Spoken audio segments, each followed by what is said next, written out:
Hello दोस्तों, welcome to my YouTube channel. आज हम लोग कुछ 2022 के मैथ का प्रीवियस ईयर क्वेश्चन देखेंगे, रियल नंबर वास्तविक संख्या के, जो कि बिहार बोर्डों में इस चैप्टर से 8 से 10 अंकों में पूछा जाता है। बहुत ही इंपॉर्टेंट चैप्टर होता है, बहुत ही नॉर्मल क्वेश्चन इस चैप्टर से आता है, जो कि बिहार बोर्डों में 8 से 10 अंकों में पूछा जाता है। इसी के बारे में हम चर्चा कर, वीडियो को बिना स्किप किए ही देखेंगे आप लोग, बेहतर होगा। वास्तविक संख्या, रियल नंबर हम अगले क्वेश्चन की ओर अग्रसर होते हैं। पहला नंबर क्वेश्चन क्या है? पहला नंबर क्वेश्चन कह रहा है यदि P और Q 200 अभाज्य संख्या है तो मोसो होगा। देखो, P और Q 200 अभाज्य संख्या किसको कहते हैं? जिसका केवल एक गुणनखंड हो, स्वयं का गुणनखंड। P किससे विभाजित है? 1 से। Q भी किससे विभाजित है? 1 से। अतः हम कह सकते हैं P, किससे विभाजित है? 1 से। तो इसका मोसो क्या हो जाएगा? मोसो बराबर क्या हो जाएगा? 1। ऑप्शन एम क्या है? 1। 2 नहीं होगा, 3 भी नहीं होगा, 0। ऑप्शन नंबर क्या हो जाएगा? ए। दूसरा क्वेश्चन हम लोग देखते हैं। दूसरा क्वेश्चन है,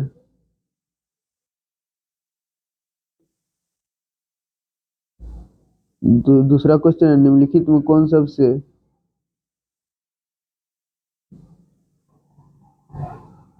तरह निम्नलिखित में कौन सबसे छोटी प्राकृत संख्या है?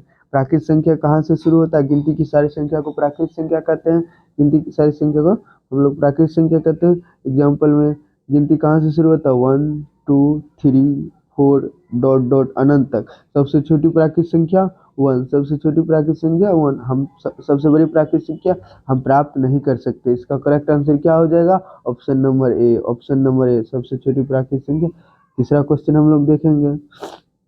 तीसरा क्वेश्चन कह रहा है, निम्नलिखित में से कौन यौगिक संख्या माने यानी कि भाज्य संख्या। तो हम जानते हैं भाज्य संख्या का केवल भाज्य संख्या का कम से कम एक गुणनखंड है। यानी कम से कम मतलब क्या हो सकता है? एक से अधिक गुणनखंड हो, एक से अधिक गुणनखंड हो।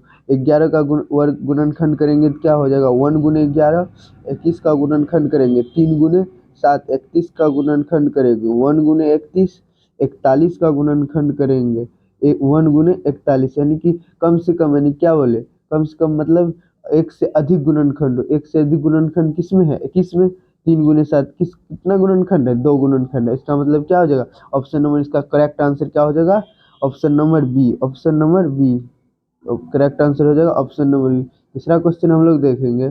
चौथा क्वेश्चन कह रहा है 18 तथा 72 का मोसो है। कह रहा है 18 तथा 72 का मोसो है, तो हम क्या करेंगे? अभाज्य गुणनखंड विधि द्वारा मोसो को निकाल लेंगे। क्या करेंगे? अभाज्य गुणनखंड विधि। 18 क्या हो जाएगा? 18 को लिख देंगे, कितना हो जाएगा? 2 गुने 3 गुने 3। 72 का क्या हो जाएगा? 2 गुने 2 गुने 2 गुने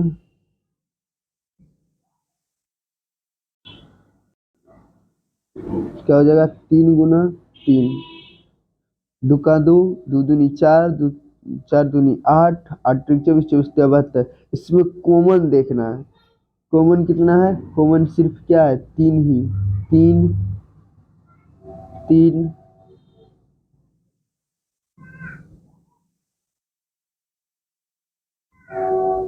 और 3 3 कितना? 3 एक 2 2 और गुना 3 के पावर 2। 2 गुना 3 का स्क्वायर कितना हो जाएगा? 9। 9 दूना 18। इसका मतलब क्या हो जाएगा? 18। ऑप्शन नंबर ए। ऑप्शन नंबर ए। अगर 18 तथा 72 का मतलब उसको क्या करेंगे? पहले गुणनखंड, उसका गुणनखंड कर देंगे। जो दोनों में कॉमन होगा उसको लेकर उसको क्या करेंगे? गुना कर देंगे, तो क्या हो जाएगा? हम अगला क्वेश्चन 5 नंबर क्वेश्चन देखते हैं। 5 नंबर कह रहा है 64 का अभाज्य गुणनखंड में 2 का घातांक होगा। कह रहा है 64 का अभाज्य गुणनखंड में 2 का घातांक होगा, तो हम क्या करेंगे? 64 को एलसीएम ले लेंगे या गुणनखंड कर देंगे। एल गुणनखंड कर देते हैं। 2 का 2, 2 दूनी 4, 4 दूनी 8, 8 दूनी 16, 16 दूनी 32, 32 दूना 64। 2 का 2, 2 दूनी 4, 4 दूना 8, 8 दूना 16, 16 दूना 32, 32 दूना 64 क्या है, 2 का पावर कितना 6, 1 2 1 2 3 4 5 6, 2 का पावर 6 यानी कि कह रहा है कितना 2 का घातांक, घात कितना है, घात कितना है 6। तो ऑप्शन नंबर इसका ए नहीं होगा, बी भी नहीं होगा, option number C correct answer, option number C correct answer. छठा क्वेश्चन की ओर हम देखते हैं। निम्नलिखित में कौन अभाज्य संख्या, हम क्या बताए थे अभाज्य संख्या में, कम से जिसका केवल क्या हो एक गुणनखंड हो। अभाज्य संख्या क्या बताए थे, जिसका केवल एक गुणनखंड हो। तो देखिए 33 का कितना गुणनखंड है, 3 गुने 11। 39 का कितना गुणनखंड है, 3 गुने 13, 13 39। 38 का कितना गुणनखंड है, 2 गुने 19। 31 का कितना गुणनखंड है, 1 गुने 21। अभाज्य गुणनखंड जिसका केवल एक गुणनखंड वह स्वयं से विभाजित हो, वह स्वयं संख्या से विभाजित हो, अभाज्य संख्या कहलाता है। 31 कितना, ऑप्शन डी नहीं होगा, ऑप्शन सी बी भी नहीं होगा, ऑप्शन सी भी नहीं होगा, ऑप्शन डी क्या हो जाएगा अभाज्य संख्या, ऑप्शन डी क्या हो जाएगा अभाज्य संख्या। ये हो जाएगा भाज्य संख्या, भाज्य संख्या, ये भी भाज्य संख्या, ये भी भाज्य संख्या, ये क्या हो जाएगा अभाज्य संख्या। इसका करेक्ट आंसर क्या हो जाएगा option number D, correct answer क्या हो जाएगा ऑप्शन नंबर डी। 7वां क्वेश्चन हम लोग देखेंगे, कह रहा है संख्याएं 12 15 एवं 17 का मोसो होगा। कह रहा है संख्या 12 15 17 का मोसो होगा।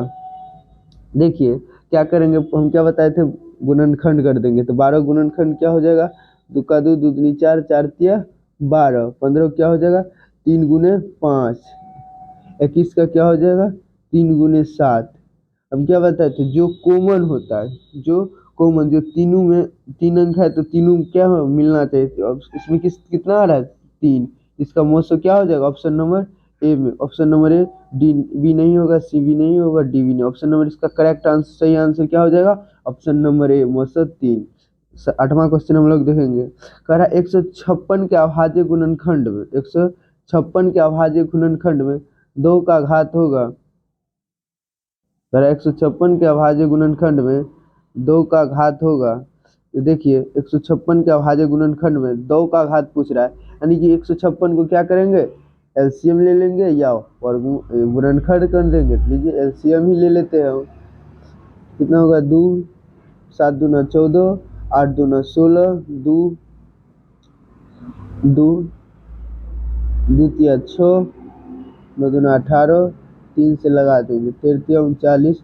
इसका क्या हो जाएगा अभाज्य गुणनखंड 2 गुना 3 बटे 13।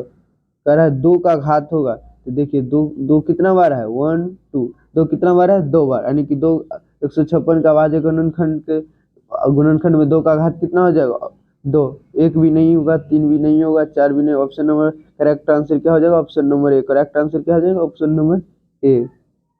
कारण निम्नलिखित में कौन सा युग्म स्वअभाज्य संख्या, स्वअभाज्य संख्या किसी वैसा युग्म जिनका जिन दो संख्याओं का मोसो एक हो।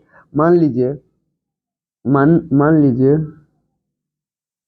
अगर 4,2 मोसो कितना होगा 2। कहा वैसी संख्या जो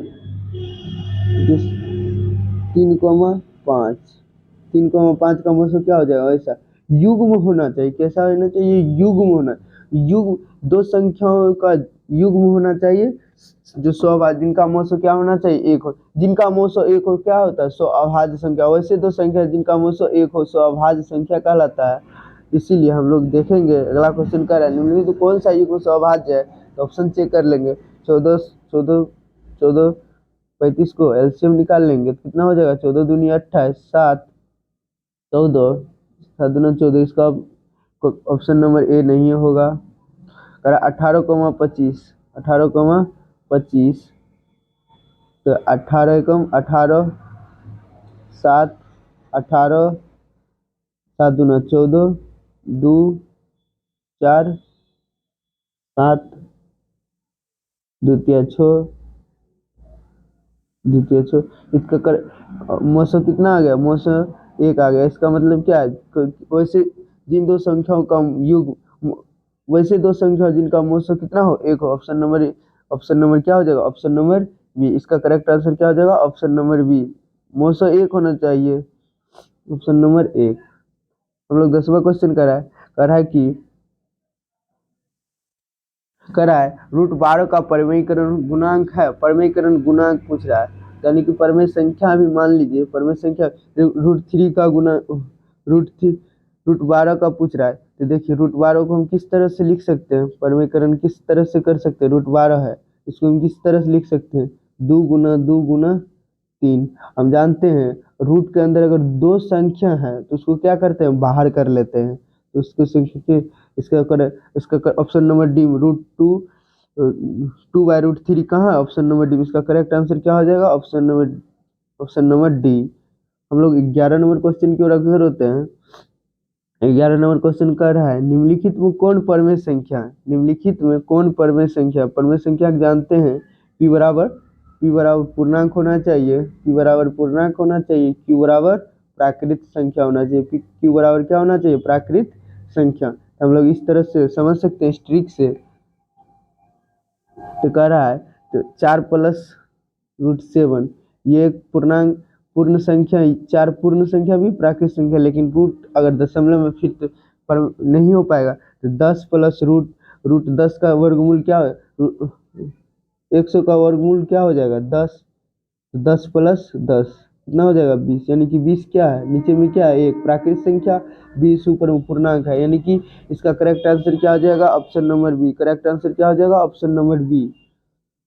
11 नंबर क्वेश्चन की ओर बढ़ते हैं। कह रहा है निम्नलिखित में कौन अपरिमेय संख्या नहीं है, यानी कि कह रहा अपरिमेय संख्या नहीं है तो क्या होना चाहिए, परमेय संख्या होना चाहिए। तो √2/√3 क्या हो जाएगा, 2√3 क्या हो जाएगा, और परमेय संख्या भी जाएगी, ऑप्शन बी नंबर नहीं होगा, ऑप्शन नंबर बी भी नहीं होगा, ऑप्शन नंबर √3/√5 ये भी नहीं, रूट अंडर ले जाएंगे 3/5, ऑप्शन नंबर सी भी नहीं होगा। तो ऑप्शन नंबर डी देखते हैं, √12/√3। हम क्या जानते थे, बताते हैं एक और ट्रिक। तो देखिए हम क्या जानते थे, √a/√b। अगर ऐसा रहता था तो हम क्या करते, √a/b कर लेते थे, दोनों क्या करते थे, √a/b कर लेते थे, a/b कर लेते थे, यानी कि 12 बट्टे कितना हो जाएगा, 12/√3 रूट क्या, इसको हम किस तरह लिख सकते हैं, √12/3 कट के कितना आ जाएगा, √4। इसका वर्गमूल कितना हो जाएगा, इसका वर्गमूल कितना हो जाएगा, 2, यानी कि 2 क्या है, 2 एक क्या है, परमेय संख्या। हमें क्वेश्चन क्या कर रहा है, निम्नलिखित में कौन अपरमेय संख्या नहीं, अपरमेय संख्या नहीं होगा तो क्यों, कौन सा संख्या होगा, परमेय संख्या। तो इसका ऑप्शन नंबर ए भी नहीं होगा, बी भी नहीं होगा, सी भी नहीं होगा, ऑप्शन नंबर डी क्या हो जाएगा, D, option number D. Correct answer क्या हो जाएगा, ऑप्शन नंबर डी। हम लोग 13 नंबर क्वेश्चन देखेंगे। कारण निम्नलिखित में किसका दशमलव प्रसार शांत होता है।